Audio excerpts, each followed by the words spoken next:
안녕하십니까. 2022년 5월 12일 제 11주 화학의 동영상 강의를 시작하겠습니다. 어, 여러분 실습하느라고 아주 바쁘고 고생이 많겠네요. 이 노트북 화면을 녹화해야 되기 때문에 내 얼굴을 더 이상 이제 볼 수가 없는 상황이라서 그냥 카메라는 끄겠습니다. 첫 번째로 여러분이 지난주 과제 잘 하셨는데 두 가지만 그냥 관련해서 언급을 하고 진도를 나갈까 합니다. 첫 번째는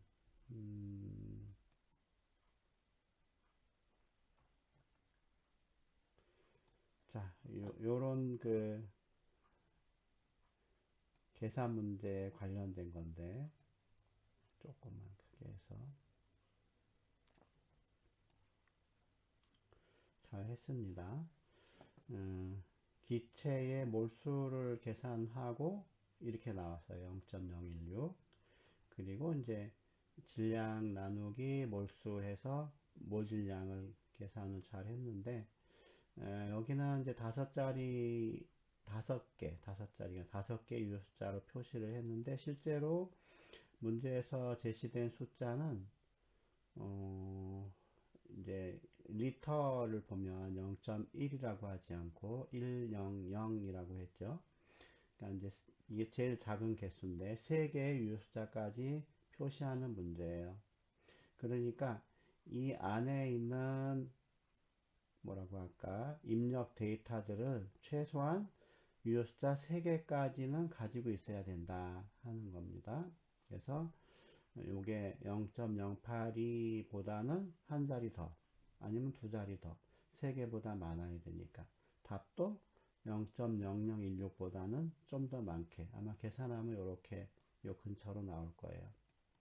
그래서 여기서도 1642를 대입하면 30.08 뭐 이런 식으로 나올 겁니다. 마지막에 답도 3개의 유숫자 30.8까지만 표시하는 게 옳다. 다른 답을 하나 보면 이 학생도 잘했습니다. 이 경우에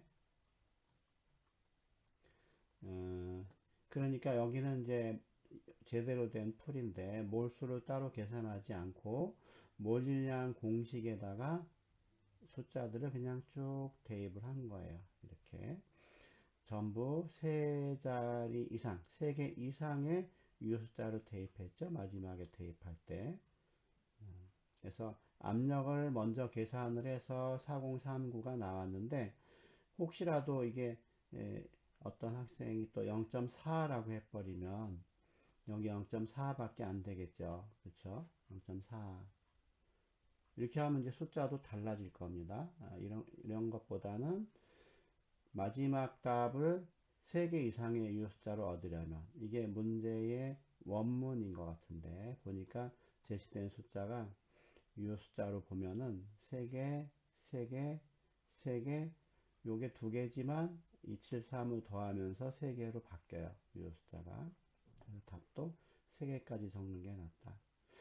그래서 이제 이런 걸 중간에 계산해서 그걸 또 반올림하고 다음에 또 이용하고 또 계산해서 다음에 이용하고 하다 보면은 우연히도 이 오차가 작은 쪽으로 누적이 될 수도 있고 큰 쪽으로 누적이 될 수도 있어요. 그러면 점점 더 커지죠. 그런 걸 피하기 위해서는 애초부터 값을 하나의 식에다가 요런 하나의 식에다가 다 대입하는 게 좋다. 이 경우에도 어쩌면 압력을 따로 계산하지 말고 이 분모 대신에 그냥 이 자체 얼마였나요? 307 나누기 760. 그러면 계산기가 이만큼을 한 번에 계산을 하니까 중간에 오차가 막 누적이 될 그런 가능성은 없어지겠죠. 그렇게 하는 게 좋고 두 번째는 이제 그래프를 읽을 때 이 그래프가 일정한 간격으로 눈금이 새겨져 있으면 읽기가 편한데, 우리가 여기 있는 것처럼 간격은 일정하게 눈금을 매겼는데 숫자를 보니까 10배씩 증가를 했다. 등비 수열처럼 증가를 했다 하는 거예요. 그러니까 굉장히 많은 눈금이 여기만 압축이 되어 있는 거죠. 그럴 때 이 중간을 읽을 때 어떻게 하느냐. 어떤 학생은 평균을 내서 5,500인가 그렇게 얘기를 했고, 또 이제 여기 보니까 밑에 써 있나요? 여기는 4,500이라고 했어요. 킬로파스칼. 킬로의 K는 소문자, 파스칼의 P는 대문자가 맞아요. 그렇죠? K는 소문자, P는 대문자. 이렇게 쓰는 게 맞습니다. 원래 아마 한 칸 띄는 게 더 맞을 텐데 단위가 좀 요렇게 써야 되는데 거기 거꾸로 됐네요. 요 그 등비 관계를 눈치채고 이 중간이면은 기하 평균이구나 해서 이제 센스 있게 계산해서 3천 얼마 이렇게 한 사람이 있습니다. 잘 했어요. 워낙 이제 범위가 넓을 때는 일정한 간격으로 이렇게 윤금을 정하는 거는 불가능하니까 이렇게 압축을 해야 돼요. 이 압축도 등 간격으로 압축을 하면 원하는 그림이 안 나올 때 이렇게 로그 쉬운 값을 등 간격으로 하는 거죠. 그게 이제 요런 값이에요. 우리가 로그 취한 값을 보면 얘는 1, 2, 3, 4, 5, 6 이렇게 되잖아요. 로그 값으로 읽어야 제대로 중간을 읽을 수 있는 거예요. 여기가 로그 값으로 3이고 여기가 4니까 중간은 3.5겠죠. 3.5에 로그의 역함수를 취하면은 3180 얼마 이렇게 나와요. 아니면 뭐 다른 것도 뭐 생각할 수 있겠지만 여기서 이제 그런 문제가 등장을 하게 되는데 온도는 문제가 없지만 압력이 85, 40, 75 아니 3 이렇게 돼 있잖아요. 이런 것들을 읽는 게 만만치가 않다. 앞에 학생 거를 보면 요렇게 이제 파란 게 3, 초록색이 40, 빨간 게 85에서 적절하게 읽기는 했는데 좀 더 만약에 정확하게 읽어야 된다. 이 값이 이 평형 곡선의 근처에 놓이고 있다. 그러면은 적절하게 기하 평균이나 로그를 취해서 읽은 다음에 중간에 칸을 읽고 다시 로그의 역함수로 읽어야 제대로 된 값을 여기다가 표시할 수가 있다. 뭐 참고로 굳이 설명을 하자면 여기가 날까요? 0.6하고 101하고 중간을 읽으면 확대하는 게 좀 좋을 텐데 이 경우에는 어떻게 되느냐 0.6하고 101의 그 중간을 기하 평균을 내면 7. 얼마예요? 7점 얼마? 또 7하고 0.6을 평균 내면 2점 얼마예요? 정확한 건 여러분이 해보면 돼요. 7하고 101의 기하 평균은 28. 여기 또 28과 101을 평균 내면 53. 뭐 이런 식으로 나와 있으니까 이제 그 문제에서는 3kPa이 있었죠? 그럼 3은 어디쯤 되느냐? 굉장히 높은 값이죠? 여기를 읽었어야 돼요, 여기를. 3. 그 다음에 또 나와 있는 게 얼마였더라? 40하고 85잖아요. 40하고 85. 40이면 중간보다는 훨씬 높아요. 여기쯤이 40이고 85는 거의 101에 가깝게. 생각보다 초반에는 팍팍 올라가고 위로 갈수록 촘촘하게 돼 있다. 로그 눈금이 그렇게 되어 있습니다. 혹시라도 나중에 좀 정확한 값으로 표시해야 되는 상황이 생기면 이 관계를 잘 기억했다가 써먹기 바랍니다. 그래서 이건 이제 다 봤으니까 닫고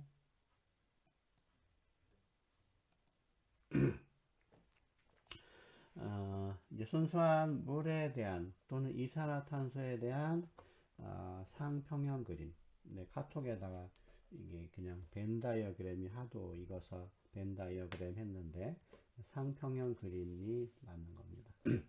상평형 그림을 이제 배웠는데 이제 오늘 해야 될 거는 이제 용액의 경우에는 어떻게 되느냐 하는 거예요.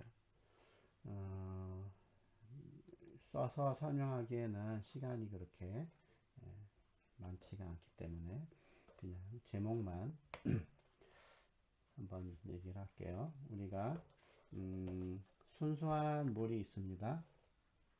증류수. 상평형 그림이 있겠죠. 여기에 이제 설탕을 넣어서 설탕물이 돼요. 설탕물이 되면 이 증기압이 여기 이제 있어서 상평형 그림이 존재를 하게 되는데 뭐 상평형 그림이 있겠죠. 설탕물이 되면 어떤 현상이 생기느냐, 증기압이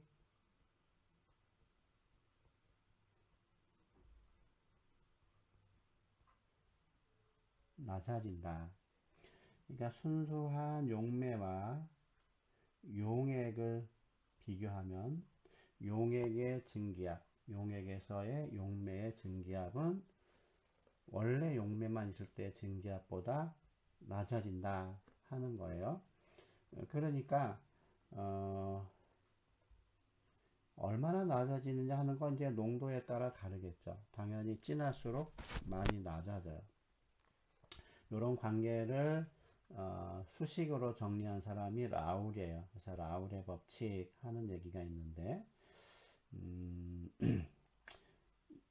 그래서 이때의 상평형 그림하고 이때의 상평형 그림하고 조금 변화를 보이게 돼요. 교과서에 있는 그림으로 한번 볼게요. 처음에는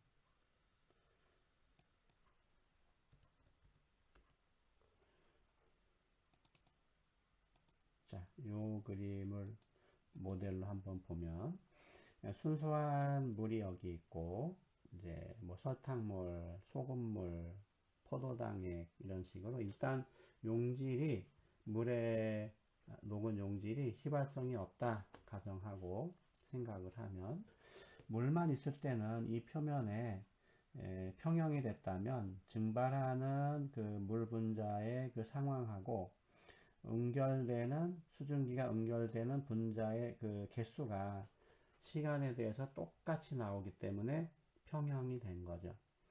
근데 이 중간에 비휘발성인 용질이 녹아 있다 그러면은 이쪽하고 비교할 때 위에서 내려오는 그 입장에서는 별 차이가 없는데 아래에서 올라가는 용액에서 기화되는 증발되는 상황에서는 일부분이 용질로 막혀 있어서 제한을 받게 돼요. 그러니까 평형이 된 상태를 가정하면 어차피 위로 올라갈 때와 아래로 내려갈 때 개수가 같아져야 되니까 올라가는 게 제한을 받아서 적어지니까 당연히 내려오는 것도 올라가는 거와 같은 개수가 될 때까지 속도 변화가 있다가 평형이 유지가 됩니다. 그래서 이때 평형이 이 안에 만약에 이 수증기 개수로 지금 12개가 그려져 있는데 이만큼 상태에서 평형이 됐다면 이때는 8개만 있는 그림에서 평형이 된 거죠. 그래서 이 증기압이 12개가 나타내는 압력보다 8개가 나타내는 압력이 작으니까 용질이 녹았을 때의 평형 증기압이 더 낮아진다. 얼마나 낮아지느냐? 용질이 많을수록 더 낮아진다. 농도가 진해질수록 더 낮아진다. 요거까지만 그냥 정성적으로 이렇게 설명을 합니다. 수식어로는 좀 복잡해요. 그래서 이제 라울의 법칙이라고 해서 요 이탈릭체로 쓰여진 부분이에요. 용액에서 용매의 증기압, 평형 증기압이라는 거는 순수한 용매만의 평형 증기압에다가 그 용매의 몰 분율을 곱한 것과 같다. 이렇게 돼 있어요. 다 첨자가 A라고 돼 있죠. 자, A가 이제 용매라고 생각하면 돼요. 용액에서 용매의 증기압은 순수한 용매의 평형 증기압에다가 용매의 몰 분율을 곱한 것과 같다. 몰 분율은 지난 시간에 우리가 계산하는 것을 배웠습니다. 그래서 이제 하나만 있을 때는 이렇게 쓸 수가 있다. 용액에서의 증기압은 용매의 순수한 증기압에다가 용매의 몰 분율을 곱한 것과 같다. 이 x라는 거는 몰 분율이라서 0에서 1 사이의 값을 가지고 있어요. 용질이 없으면 용매만 있으니까 1 값이 되는 거고, 용질이 녹아 들어가면 1에서 점점 작아지겠죠. 상대적인 양이. 그러니까 용질이 많을수록 x 값이 작아지는 거예요. 용매 입장에서는. 그래서 전체적으로 용액의 증기압이 낮아지게 된다. 여기 보면 이제 간단한 예제가 하나 들어있는데, 요 정도는 이제 계산할 수 있어야 됩니다. 화면을 보이게 해놓고 자, 설명을 할게요.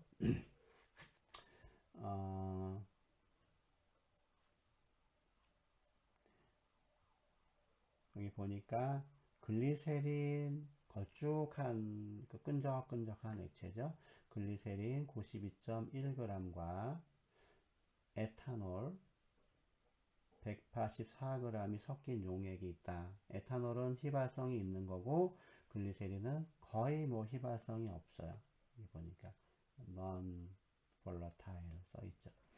원래 에탄올은 40도에서 이만한 증기압을 가지고 있는데 이렇게 용액을 만들면 그 용액에서의 에탄올의 증기압은 얼마냐?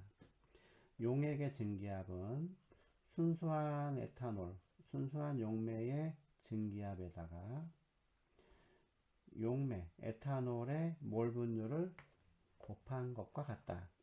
자, 몰 분율을 알려면 전체 몰수분의 에탄올의 몰수 할 테니까 우리가 몰수를 알려면 분자량으로 나누면 돼요. 여기 보니까 글리세린이 여기 먼저 들어 있습니다. 글리세린의 질량을 분자량으로 나눴어요. 이렇게 환산인자로 표시를 해서 곱하면 나누는 효과니까 그래서 1.00몰 글리세린이다. 마찬가지로 에탄올 184g 용매예요. 이게 분자량 46.069로 나누면 4.00몰이다. 일부러 몰 분율 계산하기 편하게 준 거죠. 몰 분율은 전체 몰수분의 우리가 원하는 몰수다. 에탄올이 4고 글리세린이 1이니까 5분의 4에서 0.8. 그러니까 용액에서의 그 증기압이라고 하는 거는 몰 분율 0.8 곱하기 에탄올의 순수한 증기압 0.178 곱하니까 0.142 기압이다. 이렇게 되어 있습니다. 이 계산 과정 알 수 있겠죠? 여기도 보면 체크 문제, 위에 거를 따라하는 체크 문제가 있는데, 유레아라고 하는 거 요소예요, 요소. 요것도 일단은 오늘 과제는 두 문제인데 체크 문제에서 과제가 주어져요.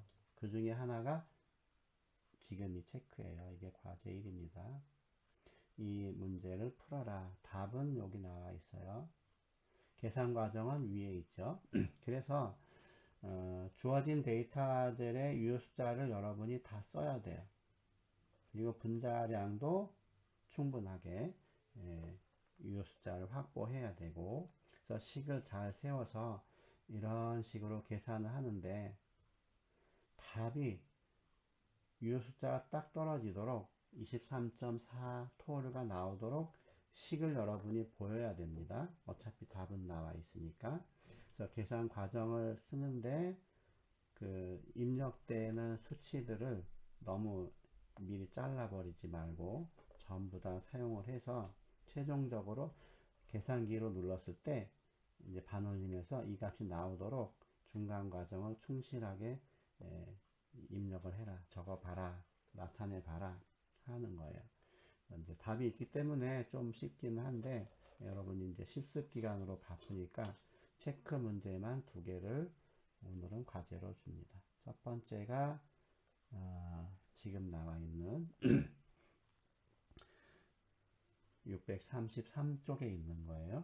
요 체크 요거를 푸는 거고 자, 계산은 이렇게 하면 됩니다.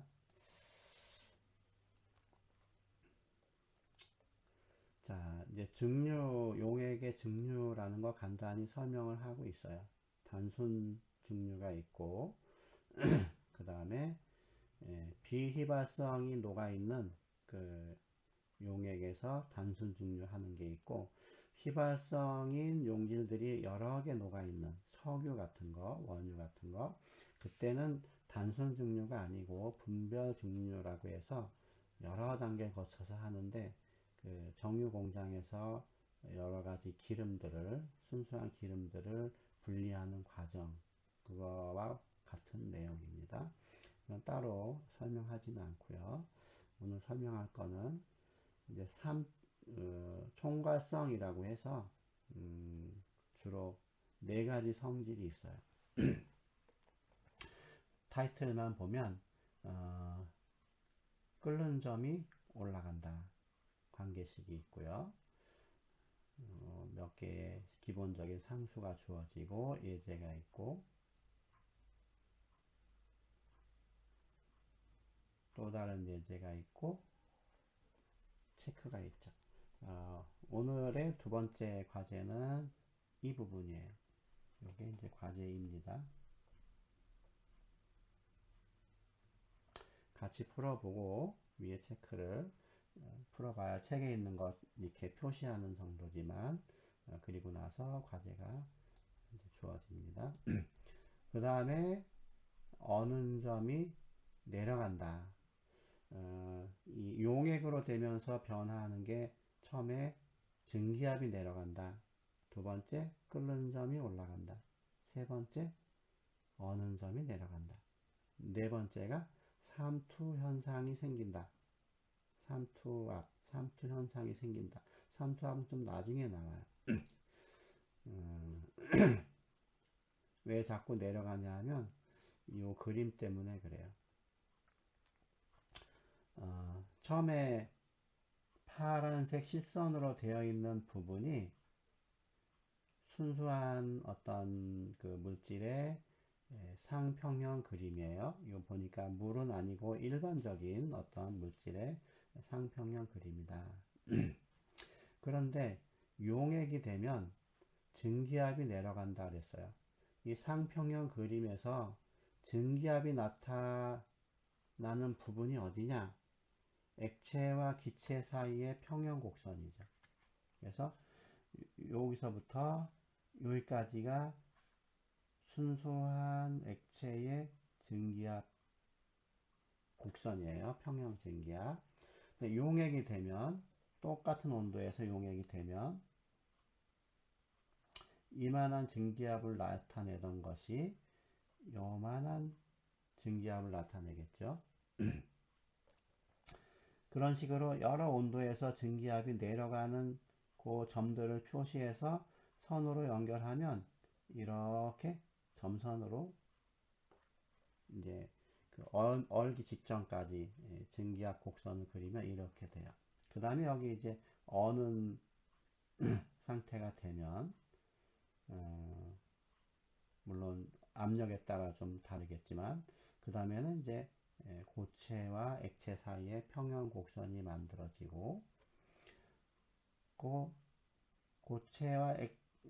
기체와 고체의 평형 곡선, 승화되는 곡선, 그 다음에 이제 액체와 고체 사이에 또 평형 곡선을 그리면 이게 내려와서 얼기 때문에 여기서부터 다시 또 그림이 이렇게 그려져요.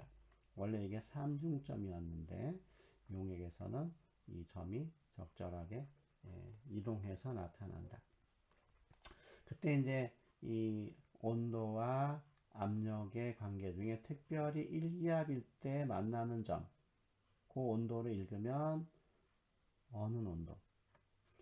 또 일기압이 그 평형 증기압 곡선하고 만나는 점, 이걸 우리는 끓는 온도라 그래요. 순수한 용매에서 말하는 거죠. 근데 이게 곡선이 변했으니까 아래로 내려왔으니까 일기압 수평선하고 만나는 평형 증기압 곡선이 오른쪽으로 이동하게 돼요. 당연히 이 고체 액체의 평형 곡선은 왼쪽에서 만나겠죠. 여기서 이제 갈라지니까. 그래서 똑같은 일기압에서 평형 곡선이 끓는 온도인데 온도가 용액에서는 더 높아진다. 여기 그 델타 TB라고 되어 있죠. 끓는 온도가 높아지는 정도, 그 정도가 이 폭하고 관련이 있다. 어는 온도도 마찬가지죠. 용액이 어는 그 온도가 일기압에서 만나는 요 점을 이어보면 정상적으로 용액의 어는 온도다. 일기압에서 순수한 용매보다 왼쪽에 나타나게 되고 요 폭이 어는 점이 내려가는 정도예요. 이게 전부 다 이게 많이 내려갔으면 더 많이 올라가고 더 많이 내려가겠죠. 농도가 진하면 용질이 농도가 뭐 별로 없으면 조금 내려올 테니까 끓는 점과 어는 점의 변화도 작을 겁니다.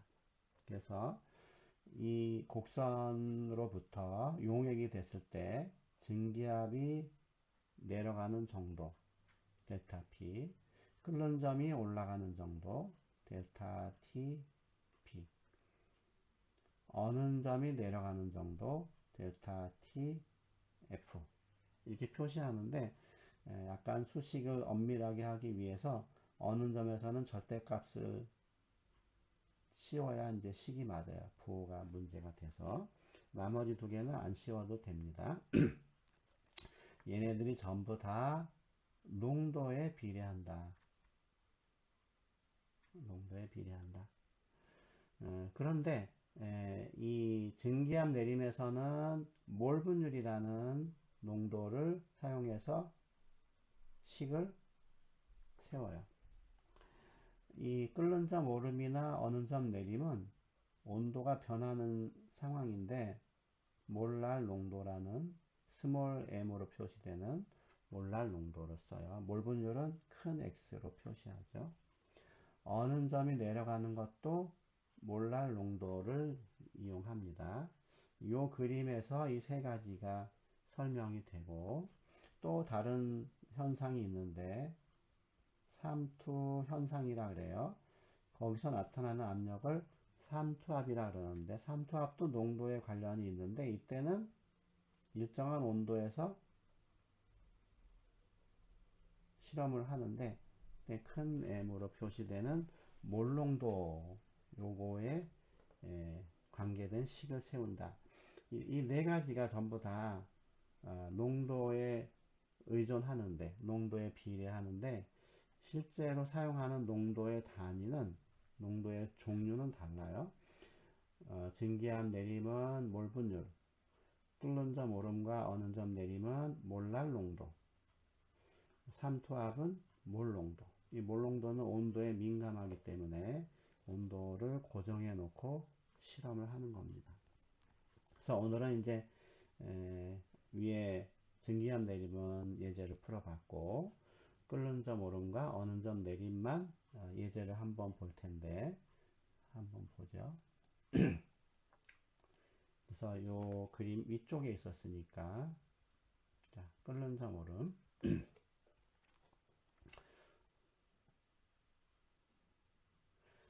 자, 쓸데없이 지금 막 그 유튜브에 그 알림 설정이 된 게 올라오네요.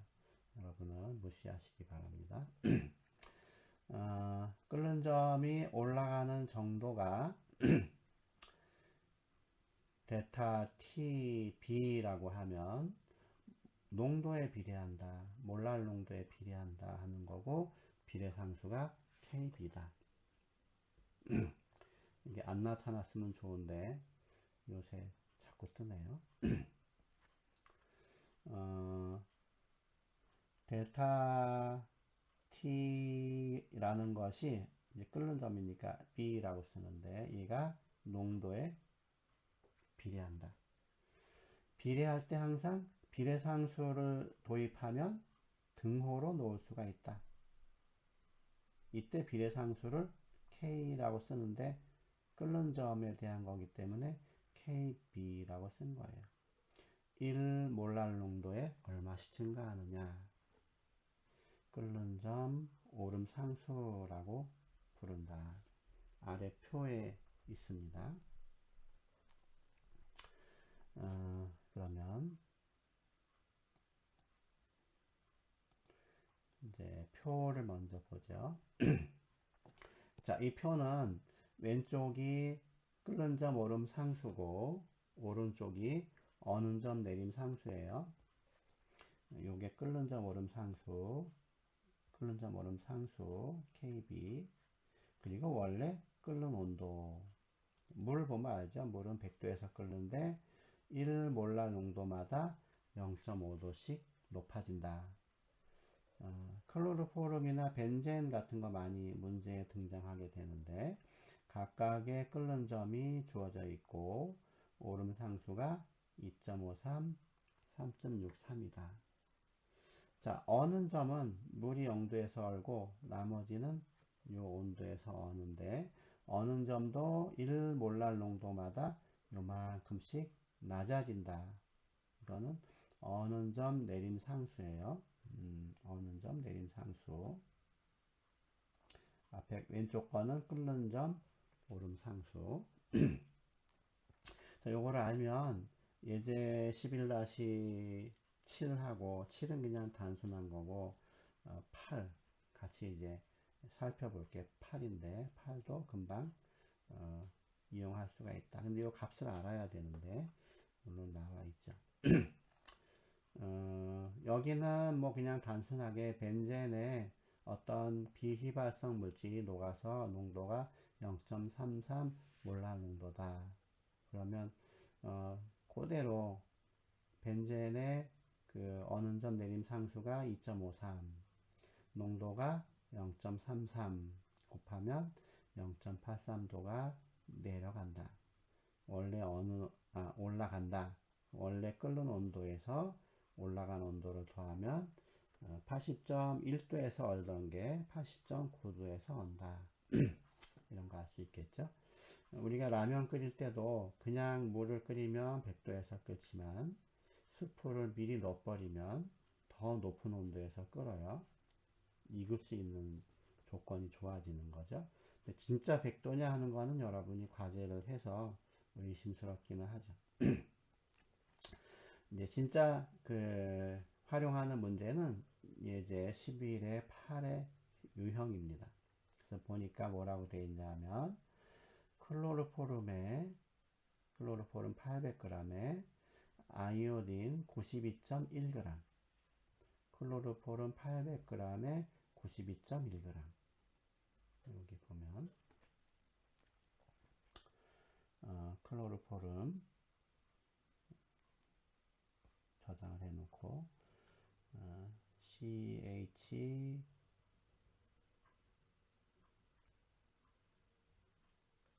잘 안 써지네요. CH CL3 800g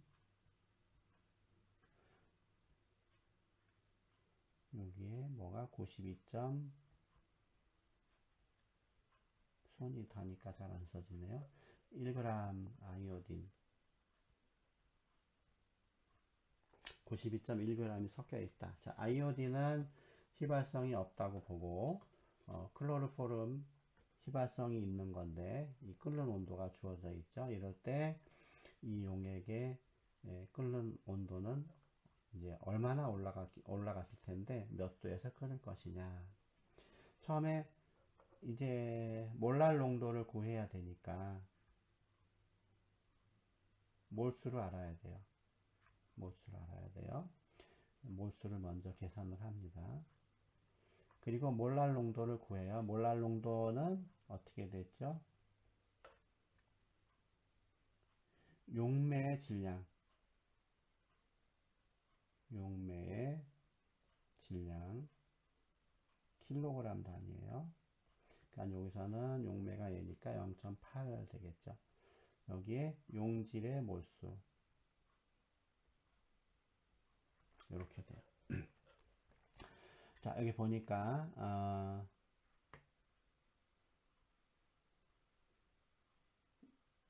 요드의 몰수, 요드의 질량으로부터 분자량으로 나눠서 몰수를 계산한다.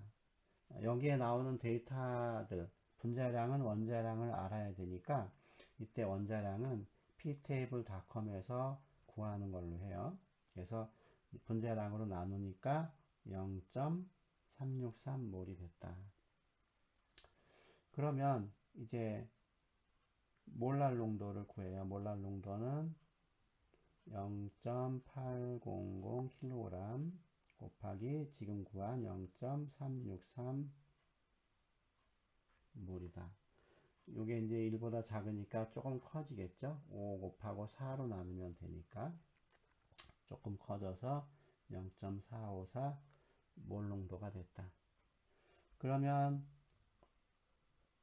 끓는 점 오름이라는 거는 상수에다가 몰랄 농도를 곱한 건데 클로로포름 상수는 클로로포름이니까 기억을 못하겠죠. 나도 기억을 못하니까 클로로포름이 끓는 점이 61.26도 61.26도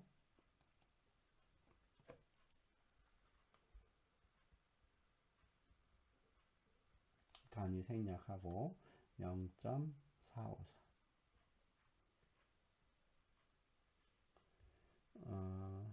62.26도가 아니라 그거는 끓는 온도가 그렇다는 거고 끓는 점 오름 상수를 봐야 되겠죠.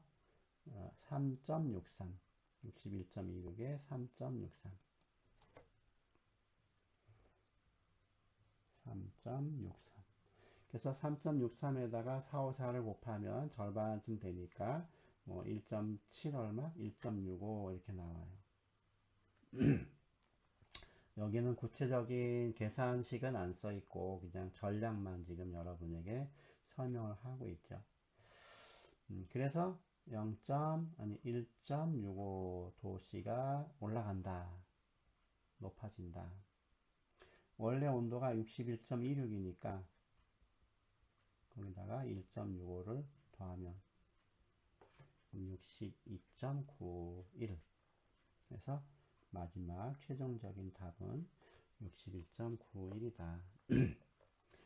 이거는 뭐 하나의 식으로 나타내기는 좀 적절하지 않고 단계별로 여러분이 계산을 해서 그때그때 값을 다음 단계에다 적으면 돼요. 그쵸? 두 번째 과제가 요거라고 했죠?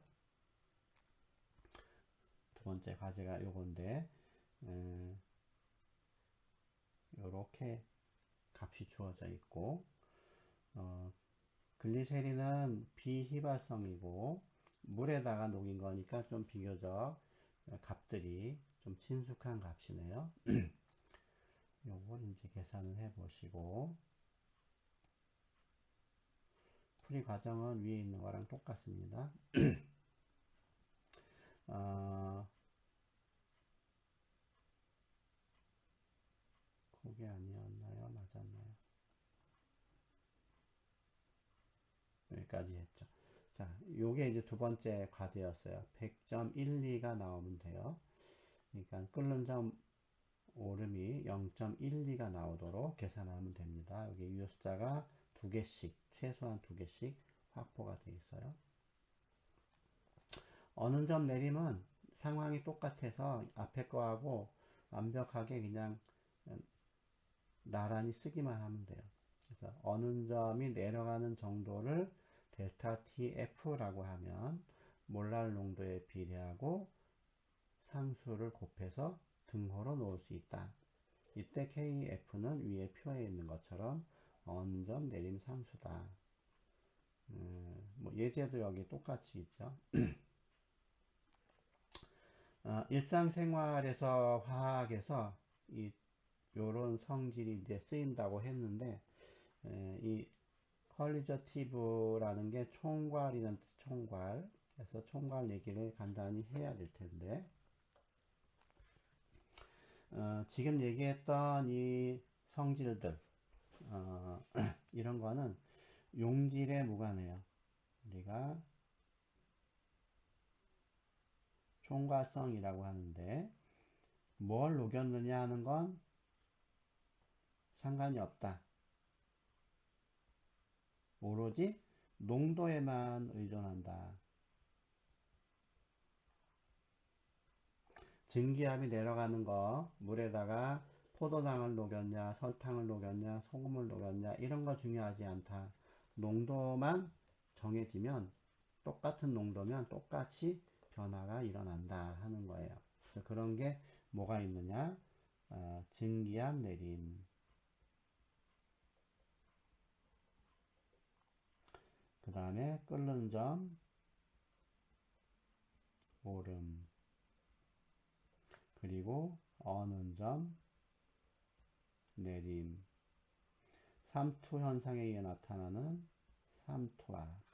이것만 지금 설명을 하지 않았는데 설명은 뭐 앞에서 했기 때문에 생략을 하고 단지 이때는 몰 분율을 쓰고 이때와 이때는 몰랄 농도를 쓰고 마지막은 몰 농도를 사용한다. 이 네 가지를 그냥 통틀어서 총괄성이라고 한다. 그래서 우리 책에서는 총괄성과 얼음을 녹이는 관계 이런 거에 대한 설명이 있어요.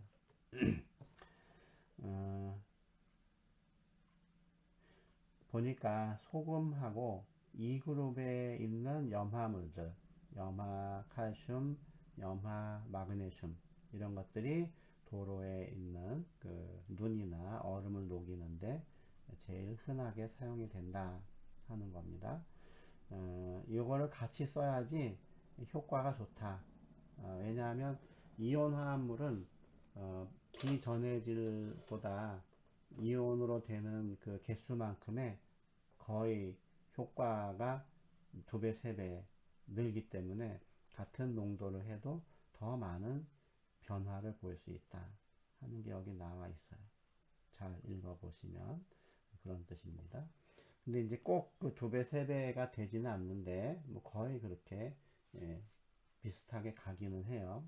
두 번째는 이런 이온 화합물은 대신에 금속을 부식하기 때문에 상당히 그 차체, 자동차에 해를 줄 수 있다. 또 뭐가 있었나요, 여기? 자, 그 정도 있고요.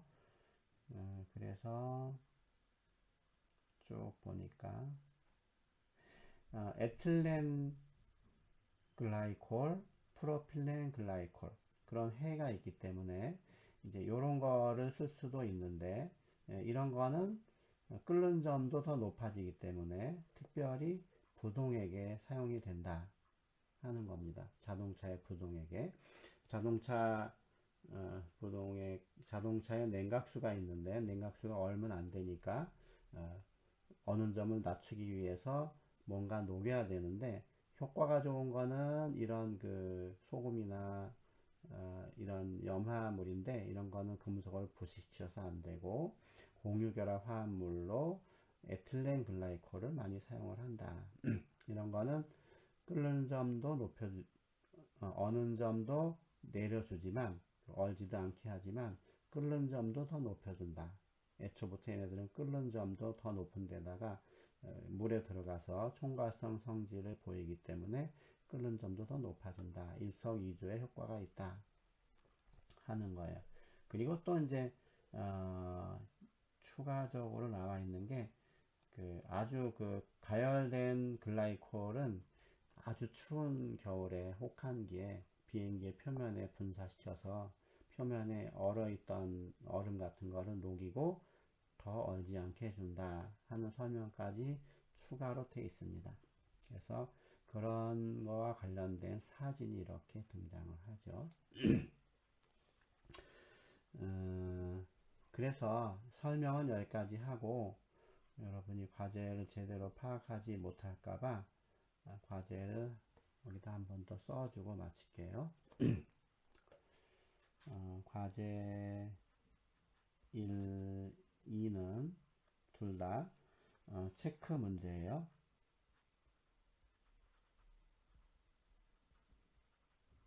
답이 써 있습니다. 요거는 633쪽에 있는 거고 요거는 637쪽에 있는 거예요. 그래서 답에 있는 숫자가 나오도록 계산기를 눌렀을 때 중간중간 그 계산 과정에 있는 숫자들도 신경 써서 한번 계산을 해봐라. 633, 637이니까 한 번 더 책에 있는 거를 확인해 보면 11에 6에 있는 체크 문제, 그쵸? 11에 6에 있는 체크 문제 요거, 그 다음에 637이니까 요거는 예제 8, 아까 7이고 이게 8이네요. 요 체크 문제를 푸는 게 과제입니다. 자, 어려운 거 듣느라고 수고 많이 하셨습니다.